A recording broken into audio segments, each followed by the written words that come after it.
श्रेष्ठ ABCD is a rhombus. Question number 7 का exercise 8.1 का ABCD एक रोम्बस है, बस इतना गिवन है, इसके अलावा कुछ भी नहीं दिया आपको, इसमें सब कुछ प्रूव करवा रहा है। सबसे पहले जो दिया है वो मुझे बना लेना चाहिए। ABCD is a rhombus. Rhombus क्या होता है? सारी साइड्स इक्वल होती है। गिवन में क्या है? ABCD is a rhombus.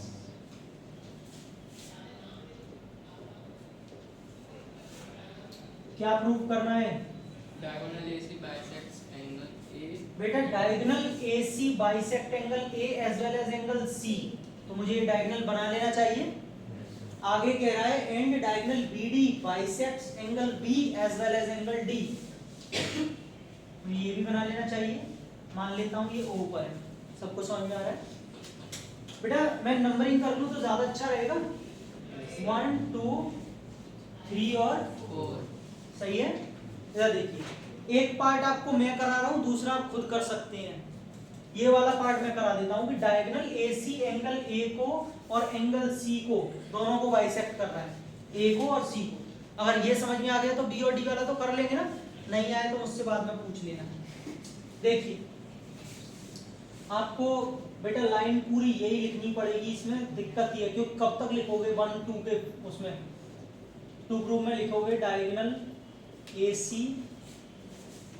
bisects angle A as well as angle C and diagonal BD bisects angle B as well as angle D। यहाँ तक कोई दिक्कत नहीं होगी किसी को। प्रूफ देखेंगे, कंस्ट्रक्शन की कोई जरूरत नहीं, टारगेट सेट कर लेते हैं पहले, लिखना बंद और समझना चालू। रोम्बस की अपोजिट साइड्स कैसी होती हैं? पैरेलल होती हैं, तो एंगल 2 एंगल 4 के alternate interior angles. AD BC के कैसी होगी? तो एंगल 1 एंगल 3 के इक्वल ऑल्टरनेट इंटीरियर एंगल। पक्का सबको समझ में आ गया? बेटा जब एंगल 2 एंगल 4 के इक्वल है, एंगल 1 एंगल 3 के इक्वल है, अब समझना, क्योंकि ये रोम्बस है तो इसकी सारी साइड्स इक्वल है। यहाँ से AB जो है क्या वो BC के इक्वल होगी? इस वाले ट्राइंगल में अगर अपोजिट साइड इक्वल है तो अपोजिट एंगल्स भी इक्वल हो जाएंगे। एंगल 2 एंगल 3 के इक्वल हो जाएगा। Got it?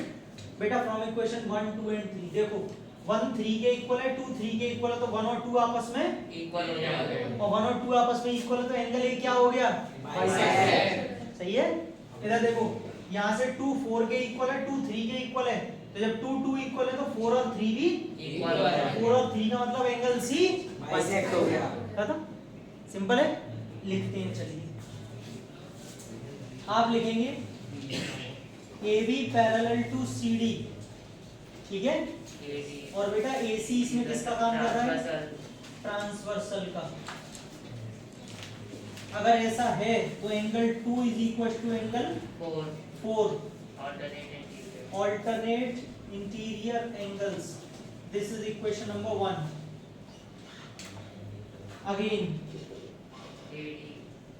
AD parallel to BC। बहुत बढ़िया। और yes BD is a transversal। अगर ऐसा है तो angle 1 is equals to angle 3 alternate interior angles. Equation number 2 चलेगा यहाँ तक। नाउ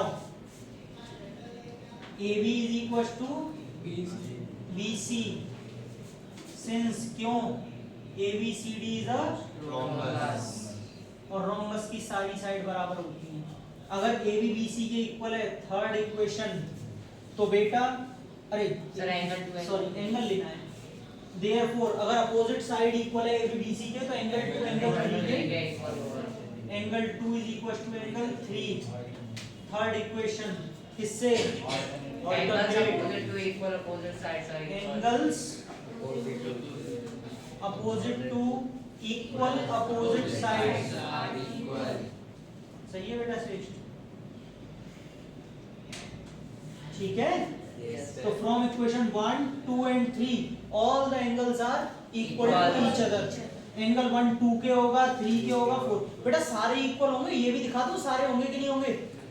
1 3 की है, 2 3 की है, तो 1 और 2 इक्वल, 2 4 की है, 1 और 2 आपस में इक्वल है, लेकिन 2 4 के तो 1 और 4 इक्वल होगा। 1 और 3 इक्वल है, तो 3 और 4 भी आपस में, कहने का मतलब सारे एंगल्स इक्वल है। एक्स वाली कंडीशन लेके दिखाई थी, दोबारा दिखाऊं, ये समझ में आ गया? समझ में आ गई। बेटा इस वाली लाइन को कैसे लिखेंगे? From equation 1 2 and 3, from equation, अच्छा एक काम कर लो, चारों को इक्वल करने की बजाय, क्योंकि हमको अलग अलग दिखाना है ना एंगल ए और सी को, तो बेटा आप अलग अलग करो। बताता हूँ, समझना है इधर। 1 और 2 को ही तो इक्वल लाना है एंगल ए के लिए, 1 और 2 को, तो ढूंढो यहाँ से। देखो ना, एंगल 3 1 के इक्वल है, समझ लो बेटा, नहीं तो ये चीज बाद में नहीं आएगी आपको। मुझे 1 और 2 को पहले दिखाना है। एंगल 3 1 के इक्वल है, एंगल 3 2 के इक्वल है, ऐसे ढूंढो। तो अगर इन दोनों के आरएचएस इक्वल है तो एलएचएस भी इक्वल हो जाए। Yes, तो sir. पहले ये वाले ढूंढो, फर्स्ट की जरूरत पड़ी No, नहीं, sir. तो पहले लिखिए from equation second and third, second and third, एक एक करके करिए, मैं भूल गया था, तो सारे नहीं दिखाने, एक एक करके दिखाने हैं। सेकंड एंड थर्ड, तो अगर इनके आरएचएस इक्वल है तो एलएचएस भी इक्वल होंगे। angle 1 equal, angle 1 is equal to angle 2, angle 1 is equal to angle 2। और अगर एंगल 1 एंगल 2 के इक्वल है, इसका मतलब therefore AC bisects angle A, bisects angle. चलो दूसरा देखते हैं फर्दर। हाँ बेटा, अब हमको 4 और 3 को इक्वल लाना है। 4 और 3 इससे नहीं मिल रहा है इसका मैच, 4 और 3 यहाँ से देख लो, ये रहा, 2 और 2 बराबर है, yes sir, एलएचएस इक्वल है दोनों में, तो 3 और 4 इक्वल होंगे। क्या लिखेंगे? कौन from C equation first and third, Shreya आपको समझ में नहीं आ रहा बेटा? अच्छा अच्छा अच्छा, कोई बात नहीं। फ्रॉम इक्वेशन 1 एंड 3 क्या angle 2 is equal, angle 3 is equal to angle 4।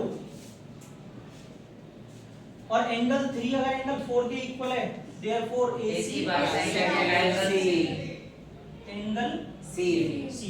तो बेटा पहला पार्ट हुआ, अभी पूरा नहीं हुआ हेंस प्रूफ, अभी तो खाली AC एंगल ए को और एंगल सी को कर रही है, ये चीज हुई है, हो गई? लाइन लिख देंगे। अब डायगोनल BD दोनों को कर रही है, तो बेटा इधर एक काम करना, 4 के बाद 5 6 7 कर लोगे? बिल्कुल सेम होगा। मैं एक बार ओरली समझा देता हूँ, लिखने का काम आपका है। सुनिए, ये लाइन इसके पैरेलल है, जैसे ये लिखा है, ये देखो बिल्कुल yes sir, 5 7 के इक्वल, ऑल्टरनेट। yes sir, ये लाइन इसके पैरेलल है, 6 और 8 आपस में इक्वल है, सही है? यहाँ तक पहुंच गए सेकंड तक। yes sir, दूसरा सुनना, इन दोनों को कर लो, BC CD के इक्वल होगी, yes sir, sides of rhombus है ना, अपोजिट साइड इक्वल है तो अपोजिट एंगल्स भी equal होंगे, तीसरी इक्वेशन बन गई। तो फ्रॉम इक्वेशन को 1 एंड 2 2 एंड 3 करके ये आपस में इक्वल हो जाएंगे, बस। यानी कि BD डायगोनल एंगल B और D को बाइसेक्ट कर लोगे या मैं लिखाऊं? ये बताओ, कर लेंगे, लिखो।